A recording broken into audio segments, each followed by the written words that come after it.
sing the thunder song. When you hear the sound of thunder, don't you get too scared. Just grab your thunder buddy and say these magic words. Hello and welcome back to another edition of the Thunder Buddies podcast. Post-Warriors edition, post-Suns edition. Which game do you guys enjoy more?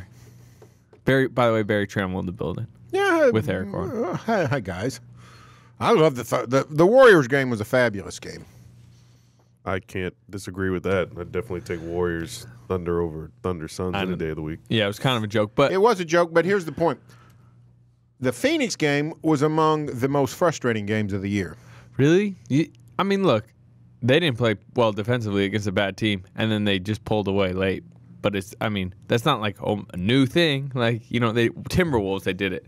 Knicks, they did it.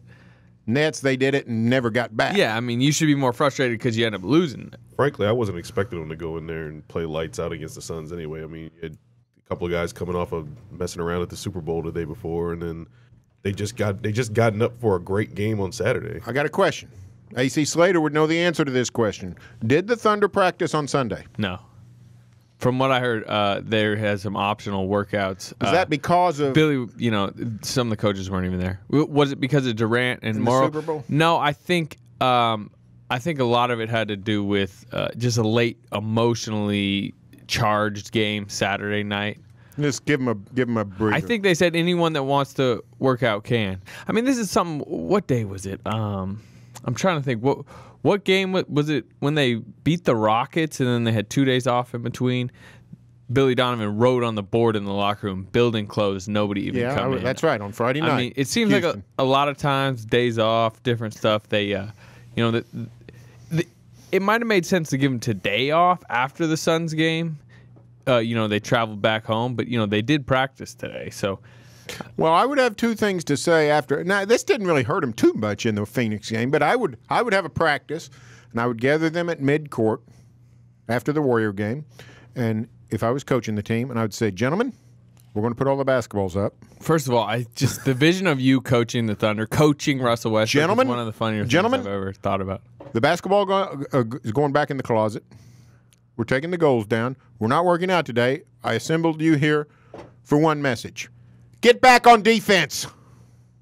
That's it. That's it. Would you get in Russell Westbrook's face? Would you send everybody no. home after that? No. Yes. Okay.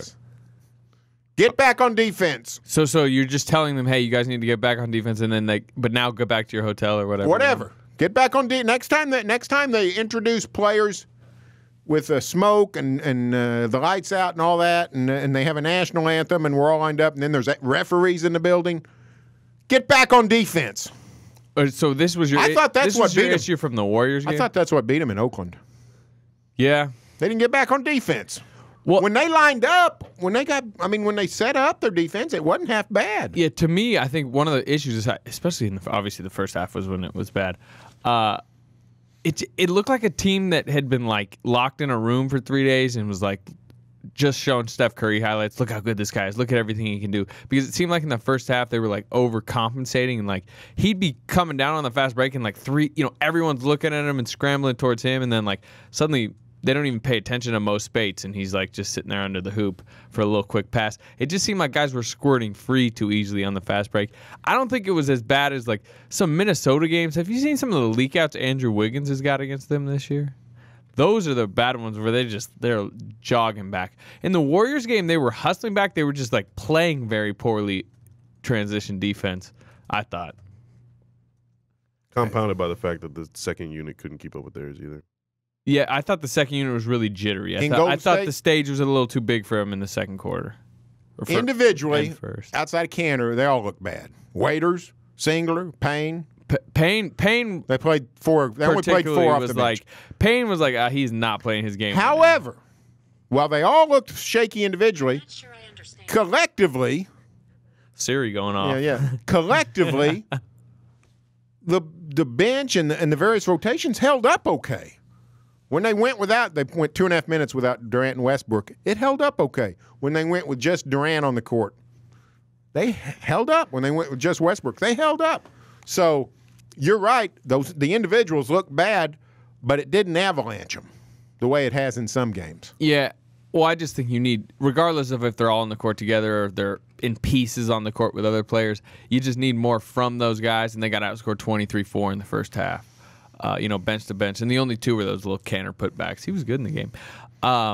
Okay, we'll just stick on Thunder Warriors because, I mean, that was obviously, was that the best regular season game build-up that you guys can remember? I don't think, I mean, look, their 2 games against the Magic were better as basketball games this year, but as far as the build-up and what it told you, and just, it was a good game. Yeah, it was fantastic. And that's not just from a Thunder perspective, because look what we've seen in the last 3 weeks, or 2 weeks, with Warriors Cavs, dud. Warriors Spurs, dud. Warriors Thunder. It looked like a dud, and then they came back. It held up. Here they came. No. So that was encouraging. I came away from the game more encouraged about the Thunder than I had been before tip-off. It was I can see why they, especially like second-unit players like Payne were a little bit flustered. He's never been in near an environment like that. It was crazy. I mean, a lot of celebrities obviously in the building. Just buzz throughout that city. The build-up of the game. You know what's funny? What night? I left Thursday night to go to San Francisco. Landed in San Francisco probably would have been 6 p.m., 7 p.m. Get off the plane. I haven't even got to the baggage claim. This is between the gate I landed at and baggage claim. Rob Gronkowski's just stumbling right by me. Like, I was like, Jesus. Stumbling? I mean, I don't think he was like drunk, but he just like, he like came out of the bathroom. He's just like walking like Gronk, walking like a guy that knows he's Rob Gronkowski. Walking like a bro. Like, he gave me that face, like, and I looked at him, I was like, oh, there's no debate when you're, oh, that is Gronk. That wasn't like, that's a guy that looks like Gronk. Well, he just looked at me like, yeah. There's a commercial. There's a commercial of a guy going through life looking like Gronk. His brother. So, his brother in the commercial. Any chance that was his brother? A few of his brothers were around him, but no. I mean, like, there's no chance that was his brother. Zero. I saw him a couple times. Then he was rolling back, and then I was sitting there, and I kept hearing people walking by going, yeah, I just took a picture of Rob Gronkowski, stuff like that. So, anyway, the point is, I mean, like, the buzz in the city was crazy. I mean, Gronk, I guess, doesn't add to that. But back to the game. What specifically encouraged you? I thought the perimeter defense, which has been the bugaboo all year long, was halfway decent. And I do not buy for a second this idea that Warriors just missed shots. Because I don't buy it like Durant last night when he said, Phoenix just made shots. I don't buy that. If you give Steph Curry and Klay Thompson open shots, they're going to make them. And they didn't give them a lot of great looks, and they missed a lot of shots. I will say, I mean, Curry made some shots that on another night he might just hit. I'm not saying they didn't play good defense. Well, but, like, he also hit some that mortal man shouldn't be making. I think he only hit 1-3. Curry's one of those guys that, like, you can still have a hand in his face and you can defend him well, and he's just going to make a bunch sometimes. Like, it's just one of those on-off kind of things. And in the second half, he made more shots against the Thunder. I thought their perimeter defense was pretty good. I liked the whole idea that they can keep Canner on the floor for more than however many minutes they played in previous Golden State matchups. That was encouraging. Yeah. I thought Billy Donovan had a really good game. I thought, number one, which is something we've talked about obviously a ton, is the staggering of the rotations, or staggering of the stars. He actually did it in Phoenix too, which makes me think this is maybe a new thing. But in the first half, he's still kind of doing that thing where Russell Westbrook comes out late first.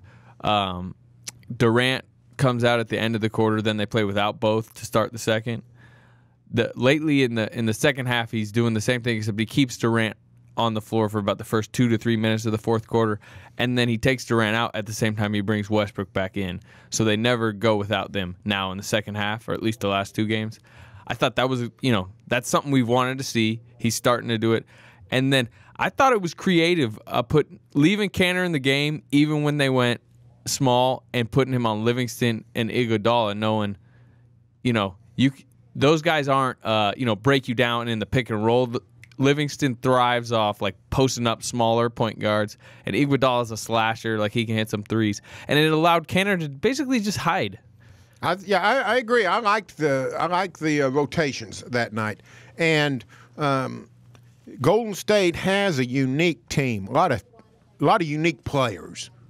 You're talking about Livingston and Iguodala, two of them, and Draymond Green is that way, and Bogut's that way. So when a team's got somebody like that, you can sort of counter them in certain ways, and you got to experiment and find out what works. But I thought this was, it goes back to what Eric the Red said about Cantor. I thought this was a game in which the Thunder discovered some things for future Warrior matchups. Yeah. And that's good. That's good. The basic thing they're trying to do is get Cantor away from anyone that matters offensively, which is like they don't want him as guarding a screener in a pick and roll, and they don't want him guarding somebody, they don't want him having to get switched onto a guard. So if you throw him on a Livingston or Iguodala, especially late in the game when it's going to be Curry, Green, they're not just going to like give it to Iguodala. I think it's a good move. And then look, 15 rebounds in 1933. He can kill them on the glass, especially when they go. Well, small. here's the thing to remember, and they won the title. They beat the Clevelands, and they had the parade. So good, bully for them. However, there was a point early in the NBA Finals when the Cavaliers' big lineup with Mozgov and Tristan Thompson really they hurt killed them. Yeah, they hurt Golden State. That's a good point. And the Thunder can do the same. Now you got to sustain it because Golden State was able to counter and said, "Okay, here's what we're going to do," and they ran away and won the title. But the Thunder's got some advantages itself. Yeah, number one, Steven Adams. They can't guard the Adams pick and roll lob. I mean, how many times did Westbrook go to that? I mean, a couple times I think Draymond kind of got up to break it up, but Adams got fouled a lot, and he finished, maybe 3 lobs? I love Steven Adams. Is that a bad thing for me to say? I mean, he's a good player. He's my favorite player. In the league? Well, on this team. He may be my favorite player in the league. Anderson Varejao was, but... How about Pau Gasol? You like Pau Gasol? How about Mark Gasol? Which one of the Gasol brothers do you like, Mark? Pau. I like Pau the best. More than Steven Adams? Well, I'm talking about Pau to talk to. How about Kendrick Perkins? I love Kendrick Perkins. Steven Adams is like the mentor of Kendrick Perkins. That's part of the reason you like Steven Adams. But Adams is really playing well, and he had a bad plus-minus in that game, which was odd. Really bad, but I thought he played pretty well. Billy even mentioned him specifically that he thought he got out on guards and played well on the perimeter defensively, which this kind of brings me to other point. If the Thunder are going small with Durant at the 4 against a team like the Warriors, the way both of these guys are playing, would you rather have Adams as the center in the small ball lineup or Ibaka? I think it depends on who you're playing, who's out there. I don't know that it does. Ibaka can guard guys better than Adams on the perimeter. He can, but he hasn't really been doing that lately. Well, I mean, you don't want either one of them. I sat courtside in Phoenix last night. Serge Ibaka looked like he was half asleep. That's Serge Ibaka should be just day-to-day on energy. That's one of those things you just got to check the day of the game and just see, hey, all right, it's not his night. And I think Donovan's done a good job of kind of pulling him when he's had those. What's the chances he's hurt? Well, the thing is that he's not limping. To me, it really looks like he's just drained, exhausted at all times. I mean, I don't know, where does that... Because it's not like, oh, he's coming up lame on a knee. Oh, he's wearing a knee brace, this or that. Let me ask you a question. Is his defensive energy, have you ever noticed that it is corresponding in any way with the shots? With his offensive engagement, not with how much the offense engages with him? Because the thing I saw in Oakland was this. The Thunder didn't do a lot with him offensively. They were didn't using hardly any pick and pops with Ibaka. Hardly any. When people say he had a bad game, I thought he offensively he had a pretty solid game. He was 3 for 5 and was not, I mean, they didn't run any. Ibaka's not the kind of guy that can go get his own offense. They got to run stuff. Yeah, I know. He only took 1 shot in the second half. Yeah, so, I mean, to me, he was not part of the game plan. Yeah, no, that is a good point. But the problem is they need him so much defensively. They do, and that's why he's got to play. And at this point, he's becoming less and less involved offensively because he's kind of just become their spacer. Space out, you're a good shooter. If they leave you, you're open, shoot it. If not, they're going to use Adams in the pick and roll. They're going to use Cantor. Durant's on the court. Westbrook's better than ever. Yeah, you can't argue with it. Nobody can argue with anything. And Robertson is out, so Waiters is playing a lot. So, yeah, there's reasons his numbers are down. He's playing with more. I have no issue with what is going on offensively with Serge Ibaka or the Thunder. I mean, like they're great every game. You're saying that Serge's defensive engagement has been subsiding. He had a play in the first quarter yesterday where he just like literally somebody was driving and he just kind of was like watching them shoot a layup. Like, nice, man. Cool. Now, he got with it in the second half. Yeah, because like him and Markieff got into it a little bit, and then Markieff was really like challenging him in an isolated one-on-one situation where he can't just be super lazy. I'm talking more help side shot blocking. Where is shot blocks coming right now? They're coming on guys driving on him, guys challenging him one-on-one. I feel like he's not having as many weak side shot blocks as he used to. Well, and now here's one problem. If he'll play more with Cantor, I think you'll see a lot more weak side shot blocks. It'll be more required. Yeah, because there's going to be more opportunity. Adams doesn't let those guys get easy shots. But to me, it's not just it's guard. Like I think it was Goodwin who came in for a layup where it was like, challenge it, Serge. I don't know. I kind of got an idea for the rotation. All right, let's hear it. I think Dion Waiters should remain in the starting lineup when Andre Robertson comes back. And I know the reason why I think this will be interesting because I think Barry disagrees with me. You're not off to a good start so far, so keep going. Kyle Singler. I just think I like what this rotation is right now, and I think if you just replace Kyle Singler's minutes with Andre Robertson, I think that's what this rotation should be. All the minutes Singler's been playing, give them to Andre Robertson. Keep Waiters in the starting lineup. I like it. You're not taking much off the board offensively. I mean, Kyle Singler will give you a 3 now and then, but Robertson's a better version of Singler. He's not as good offensively, obviously. But Kyle he just can't hit a 3. I mean, Kyle Singler's not that good offensively to begin with. But he's worse defensively. And then I like Waiters with the starters. Go ahead. Here's my problem. It sounds good. It looks good. But it doesn't produce as well. I mean, I haven't looked at the last 2 games. I know what you're telling me. Robertson with starting lineup is a crazy good net rating, and then Waiters is not as good. It's good, but it's not. Right. And Dion, in this stretch of 6, 7 games, ever how many it's been since Andre Robertson got hurt, in this stretch of games, Dion with the starters is not as good as it was Dion with the starters before Andre Robertson got hurt. So, you know, they've not gotten off to crazy starts. The one game they had a great, was it Houston? No, it wasn't Houston. Right before you. Washington, Wizards. Unbelievable start. But outside of that, they've just been so-so at the start of games. I mean, they were great with Andre the Great. A couple things. I mean, look, the numbers can always make a great argument, and you're right. I mean, that's what they say, but I think some of that is just I think Waiters fits better with the starters in tougher games against the Warriors and different things like that. Now that you might be in the playoffs. We saw it with Tabo 2 years ago. We saw it. Scotty Brooks was forced. You know, Scotty wouldn't change his starting lineup under threat of bayonet. I know it was the first time he'd done it in like 3 years. He did it against Memphis, and then he did it again against San Antonio. Yeah.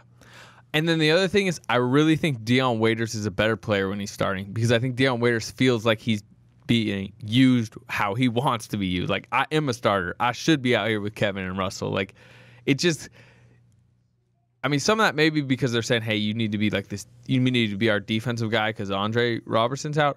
But, like, he's just been a better player since he's been starting. Dion Waiters has been? Yeah, I mean, I thought he was really good last night in Phoenix. Yeah, he was. Last night he's very good. He was not good at Golden State. No, he wasn't, but, like, I mean, he's going to be spotty. I'm just saying, like, I just see it in his eyes, in his play. Like, he cares more when he's starting. Is that a good or a bad thing? Well, that's a bad thing. It is a bad thing. But guess what? If you start him, I think you can mine his talent better. Yeah, maybe. I guess. And, you know, it makes sense when you're talking about the B team has trouble defending when you got a Cantor, Campaign, Anthony Morrow on the court. You need some defense, and Robertson gives you that. I think you just jolt Waiters' mindset more starting him. You bring Robertson off the bench. If he's really needed in a game, you could play him more than Singler's been playing. And then you can close with it. Robertson never closes anyways. No, that's true. You could. I mean, I would still start Robertson because it just works. just because of the numbers. Is that your only reason? Yeah, the scoreboard matters to me. I care about the scoreboard. What do you think? Which side? You got to be the ref. There are positives to each one. The one hang up I had in terms of Waiters starting is I think it kind of weakened that scoring punch you had off the wing coming off the bench, and maybe put too much on Campaign. But I do like the whole idea of Waiters being more engaged when he is a starter. I feel like I'm just towing the line right here. I feel like that politician who's trying What to would you appease to do? both sides. Well, I mean, look. I would find a way to if he's not engaged, I'd find a way to engage him. Have the practice. Start him. Had the practice with no balls and no Something, goals. yeah, something. Bring him in there and be like, be engaged, then send him home. No, it's a little bit. I'd start Andre Robertson. I would.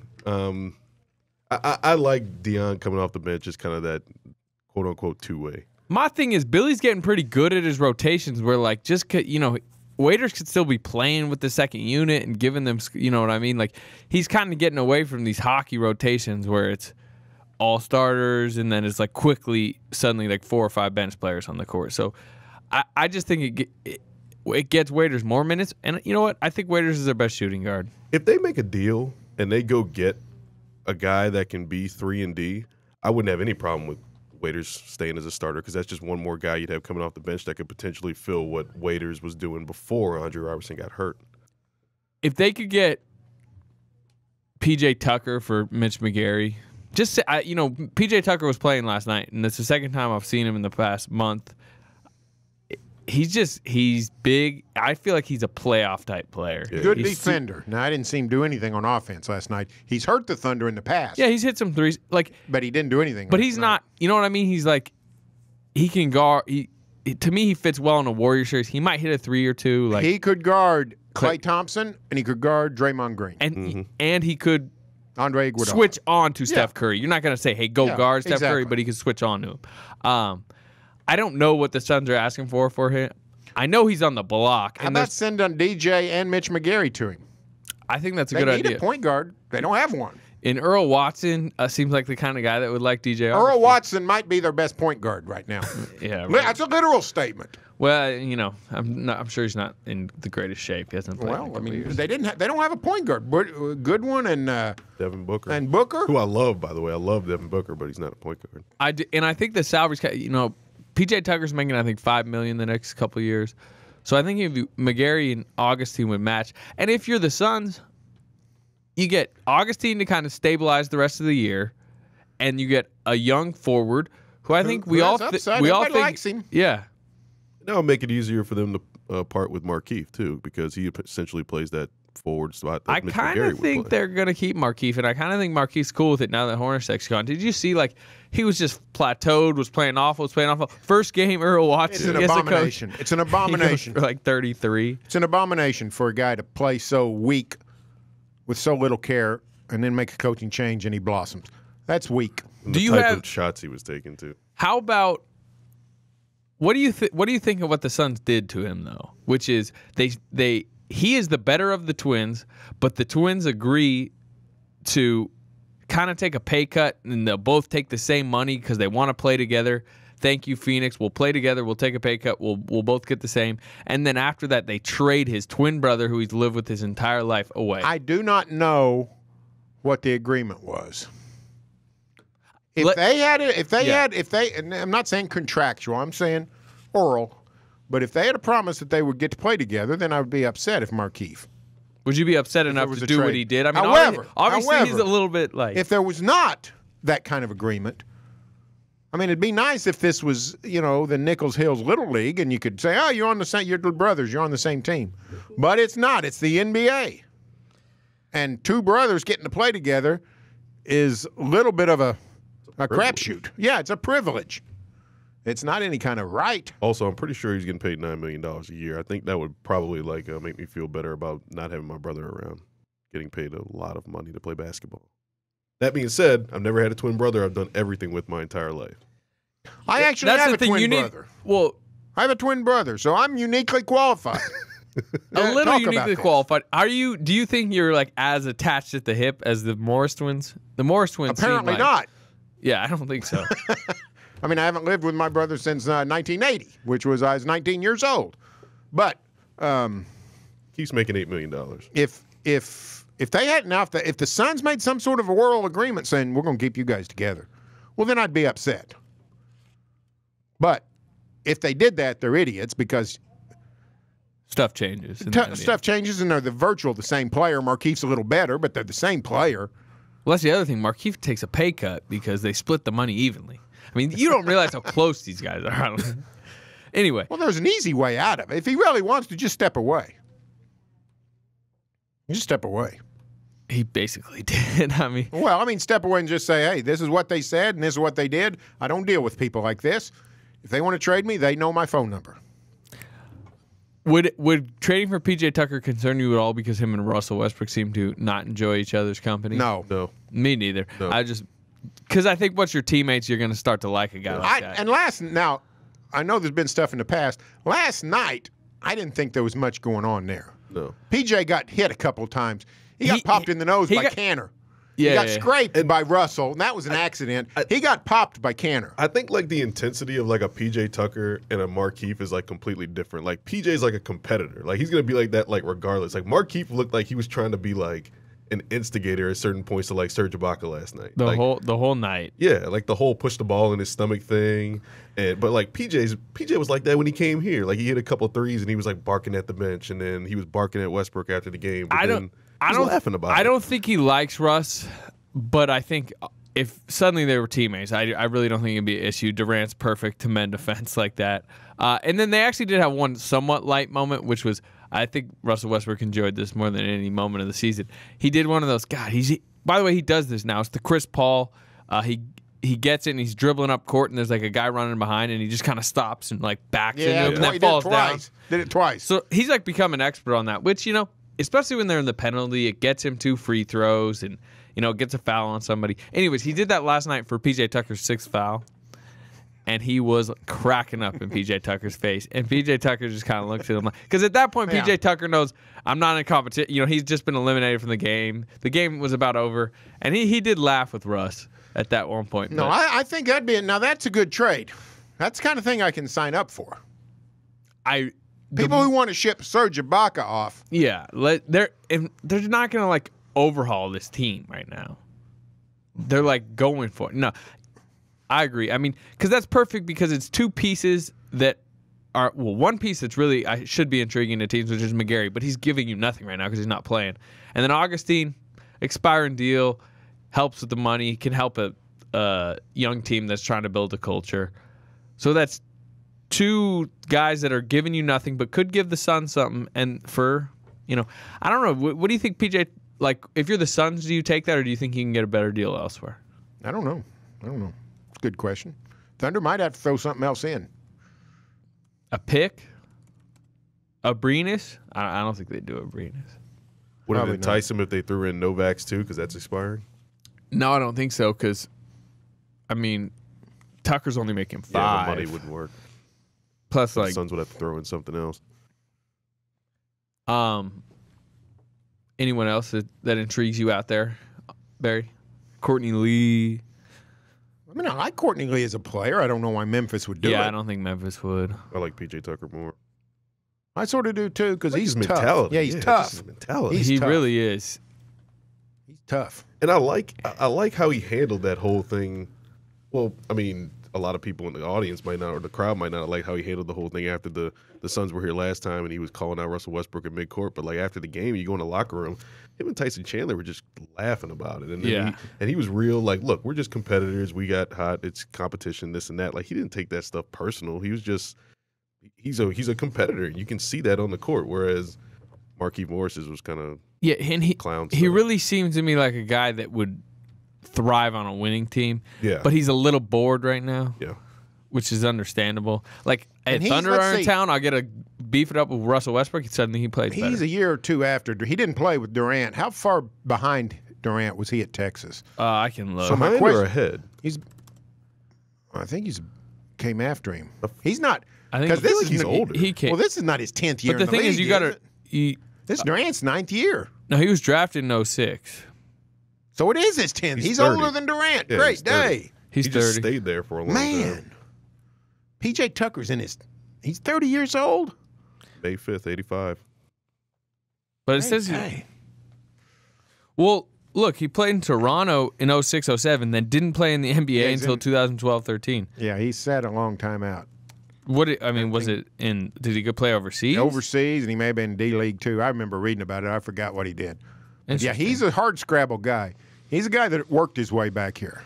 The more and more I see him play, especially last night, and the more I think about it, like if there's a move to be made and they could get him for what we talked about, I think he make that move. I almost felt like watching him last night. He was auditioned. Like he's still playing. Like he has no reason to play hard. Like what reason does he really have to go out there? Well, that's the and- thing and about him. I play think hard? when he gets in the games where it's like Russell Westbrook and like people are getting in his face, he starts playing better. And then I feel like they're gonna play a Suns Timberwolves game 2 days from now, and it's like he probably doesn't even matter to him. Yeah, it could be. But he's the kind of guy that would help, no doubt about it. Okay, a couple things. Kevin Durant, what's your guys' thoughts on some of the free agency stuff coming out? It's kind of ramped up, obviously, since he went to New York, and I wrote that it wasn't ramping up, and then it did. And it's ramped up ever since. Yeah. I don't think anything's changed. Where do you think the Warrior story came from? There's been a lot of people saying different things. Number one, I've heard An agent. an agent, obviously. So I mean, who's agent? I saw a thought that was Durant's side may have pushed it out and to see, hey, what would be the reaction if we even entertain this, because then people are suddenly talking about, oh, they didn't take it well. Yeah, maybe not. The other one I heard was it was non-Warriors teams like Cavaliers, or I think this might have been on Bill Simmons' podcast. I think saying that it was other teams saying, let's create a distraction for the Warriors and the Thunder. That's two of the top contenders. You throw it out, and suddenly the Warriors have to deal with Thunder talk, has to, and the yeah. Thunder have to. So, who cares besides San Antonio? So that really means San Antonio. Cleveland, Yeah, although, talking jazz. Clippers. That how's seems like a Clippers thing. Well, the Clippers, maybe. But Cleveland, what do they care? They're going to play somebody in June. They got, Yeah, right. Maybe Mark Cuban got bored one day and he was like, oh, let's see what happens. I don't know. I don't think it comes to pass. If I said I guarantee you Kevin Durant is not in Oklahoma City next year, where would you say he'd be most likely? I would say Miami. Why? See, I've heard you say that a couple times, and like that doesn't make sense. They have an old core. Which Like- means they can win. No, And here's the other thing. they're over They the have a hill. culture. Yeah, Now, the Warriors do too, but they come with baggage. Here's the deal with Kevin Durant. Kevin Durant, if he went to Golden State, they probably would win the title again next year. But think about this. What if they didn't? he'd be blamed as the Two difference. straight back, let's say they win the title this year, back-to-back historic great seasons, 67 wins last year with a title. This year, 70-something with a title. They go get Kevin Durant, and things don't work out. Whose fault is that? It's not Klay Thompson's. It's not Draymond Green's. It's not Steph Curry's. It's not Steve Kerr's. It's somebody's fault. It's got to be the new guy. I've always liked the concept of Kevin Durant going east to avoid all this mess in the West. I mean, why wouldn't you want to go east if you were a free agent in 2016, 2017? You're right, but the problem is like, where do you go eat? Like, what's a team that's like New York Knicks are probably like, sadly, the best possibility. I mean, I guess you say Miami, but like, I'm sorry, but that core is old. Wade's aging. The money, he's gonna be making $20 million. I don't see Miami. I feel like the Knicks are like, first, I think it's like very much a long shot, but where else would you What go if he in went the to East? Boston? Something crazy like that. They've got a lot of pieces. Now he would have to say, I'm leaving Thunder, and then they could work something out with Boston, a sign and trade, something like that. But Boston. No, I mean, they wouldn't have to do that. Boston would have the money. He could just sign there. I think the only way that would happen is if he knew another star was going there. Because I don't think he wants to go to Boston and say all these like bit parts that are good. You know, let's grow together and then eventually maybe get a number 2 superstar. Yeah, they don't seem ready-made. And I don't think you can rule that out, though. These guys talk. Although to me that's a lot more feasible than Golden and State. Brad Stevens, you got to think about that too. If the key word in that whole Adrian report was legacy.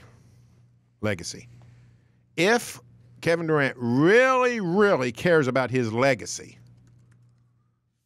the Warriors are a long shot, in my opinion. Yeah, I mean, if he cares about his legacy, he goes someplace like Boston, or he stays in Oklahoma City, which I still think is by far the most likely scenario. A move to go to the Warriors for a guy like that would be when you're 34, 35, and you don't have a ring, or even you have a couple, but you want a couple more. Like, you know, I'm going to go and play 32 minutes and, you know, be a piece on a contender. He's not LaMarcus Aldridge. Yes, he does.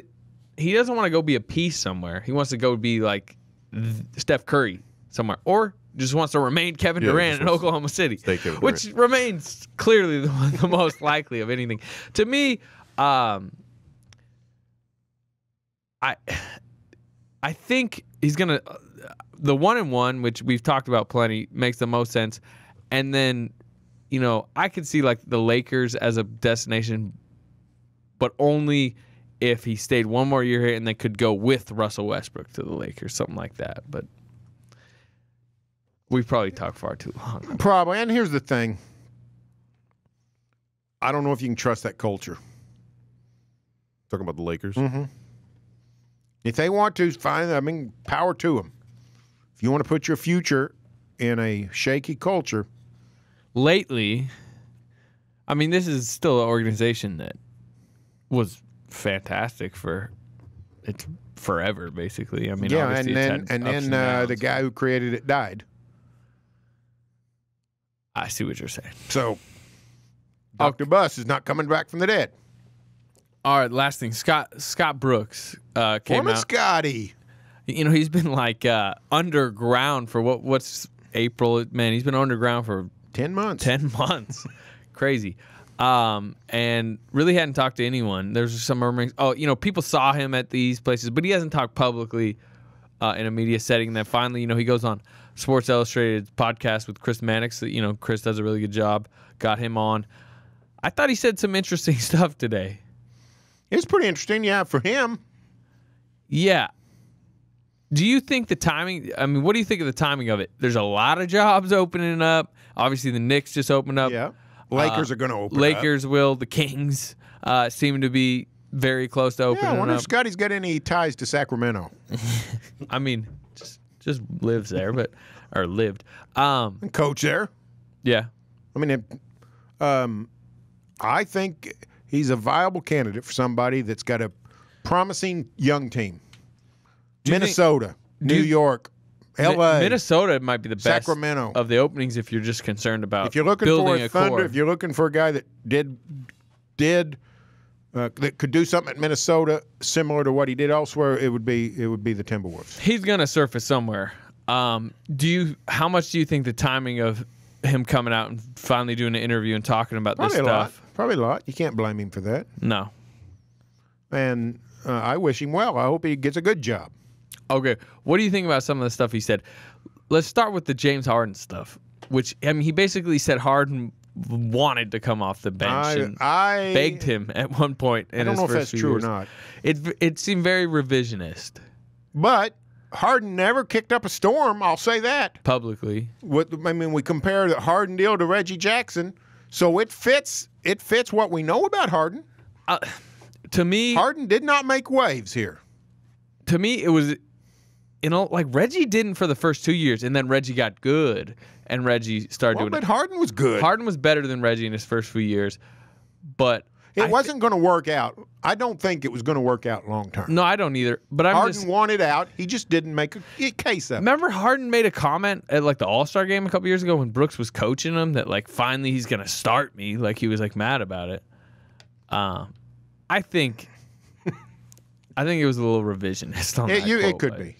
You might be right. However, I I can believe it if it's true. I don't find it hard to disbelieve. Do you look? Maybe like I believe what he said. Maybe wasn't that his second year here that Tabo got hurt for a couple games and then they started I can't and remember. went back. Yeah, I can't remember. Do you really think that going into the last year, if if they didn't trade Harden and Brooks instead went, James, do you want to start or do you want to stay in your 6-man role? What do you think he says? Harden? Yeah. Oh, he probably would start. Yeah. All right. Anything else? I didn't. I thought he was a little hard on Sam Presti. I do too. Two ways. One where he talks about didn't get it done with Harden.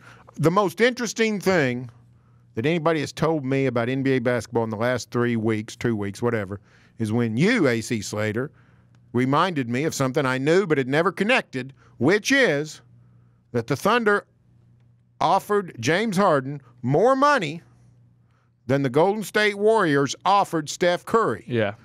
And they're the exact same age in terms of NBA experience. It was 4 days within each other when they traded Harden and then when the Warriors got the 4-year 44. And therefore, this idea that the Thunder is some sort of miserly organization because they wouldn't give James Harden all that money, or that they ran him out of town, or whatever. I mean, they offered him more than they paid Serge Ibaka, and they offered him more than the Warriors paid Steph Curry. Yeah. So, I think it's a little bit hard on Sam to say Sam didn't get the deal done. And the other thing about it is when he talked about the firing. I thought that was bogus. Yeah, I did. Sam didn't. A little bit. Did you actually listen, or did you just read? I just read the.